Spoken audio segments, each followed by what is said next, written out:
Hello guys, welcome back. In this video, we are going to complete the last unit of writing efficient Python code course. So we have already completed all the 3 units, and the last one, this is the one, the basic Pandas optimization. I have already done this one, and I have taken the notes and I have copied the code to a separate file.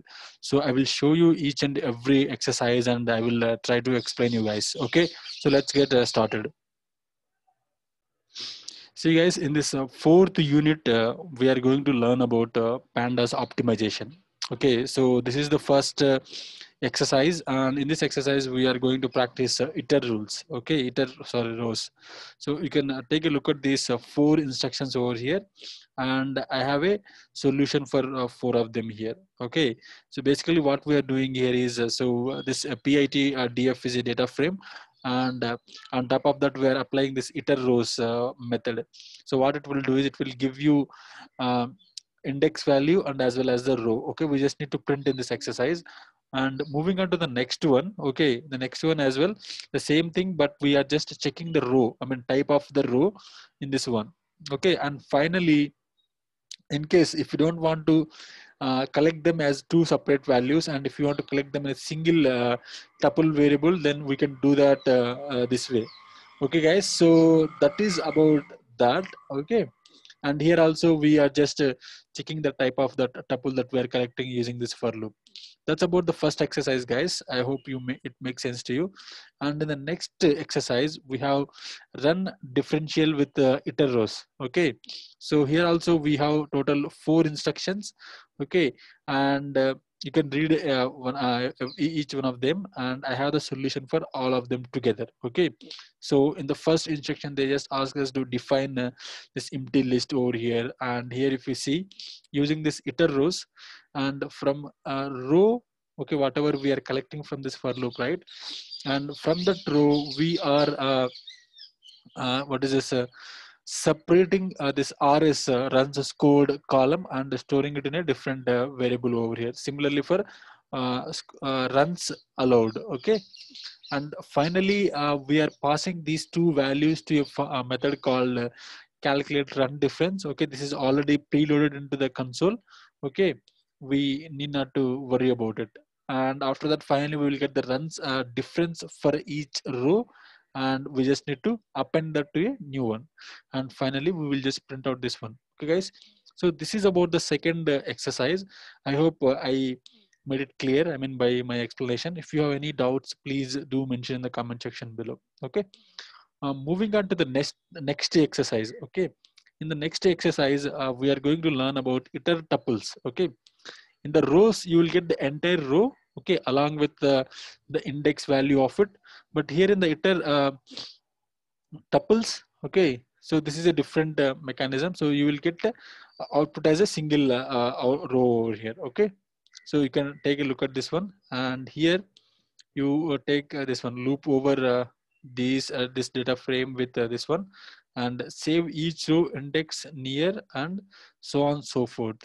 Now, one thing we need to remember about iter tuple is it will return the named tuple. Okay, the only difference between a regular tuple and named tuple is named tuple will have the name actually for each and every, what is this, element. Okay, so because of that reason only, you, if you see here, right, we are just accessing them row dot here, row dot w, something like this. The previous exercise what we have done, we have used iter rows, and it is like a regular row, and using this regular syntax we can access the that particular column. But when you use the iter tuples, right, it is a named tuple, so that's the reason you just need to use dot syntax over here, no square brackets and all. Okay, and coming here, the third instruction for in this exercise, now loop over this df and print these values only for those where ranges made the playoff. Okay, we just need to add the condition here, wherever the playoffs is equal to 1, only those values we need to print. In the earlier one instruction we printed everything, but here we just added the condition. Okay guys, so that is about the third exercise. Okay, so you can take a look at this one. I will be sharing this file with you guys. I mean, the link will be in the description. If you cannot find it, please do mention in the comment section. I will share the link with you all. Okay. And moving on to the fourth exercise, run differential with iter tuples. Again, this is a continuation of the previous one. But in this exercise, we are going to use Anki's data frame. Okay, so you can take a look at it. This one, the same syntax. We are using a for loop and running over data tuples and saving these values in these variables here. Now calculate each rows runs differential using this one. This method, as I said, this function or method, whatever it is already preloaded in the console. Okay, we need not to worry about it. So we just need to pass this one here. Okay, and finally we append it. And finally this run difference is added to this guy here again. Okay, so we just calculated. See, in the previous exercise, the same thing we have done, but in that case we have used iter rows, but here we are using iter tuples. That's the difference only. So I mean, at the end of this unit, we will compute the execution time, okay, between these two techniques. There is one more is going to come, so we are going to compare all these three techniques, and we will see which one is better. Okay, that is the main agenda of this entire unit. And finally, there is a question actually in this fourth exercise and fourth instruction. So you can read the question here. Okay, to know the output, we just need to run this command in the IPython console. Okay, not in the coding section. Okay, so you will get the output, and the year will be on 1998. Okay, so in which year within your data frame did the New York Yankees have the highest runs difference? Okay, so this is the year that I got, and this is the correct answer only, guys. Okay, so you can also try to run this command in your IPython console, and then you can see that value. Okay, moving on to the next one, analyzing baseball stats with apply. So if you know about pandas, right? So this apply method is a very useful one. That means you can apply some functions. Okay, so you can take the example over here. See, this is a race data frame, and we are applying sum on this one, where on axis 0. Axis 0 means columns. Okay, see, you can read the instruction in the first instruction. Apply sum to each column of this raised data frame to collect the sum of each row.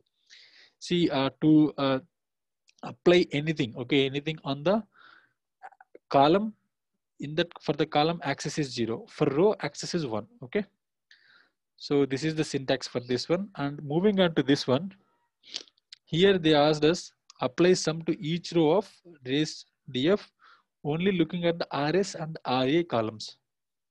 Okay, and specify the correct answer axis. But in this case, the first instruction, we used entire data frame, but here they wanted only two particular columns, so rs and ra. But on top of that, we want to apply the sum only for the rows. That's why axis is equal to 1 we will have to give here.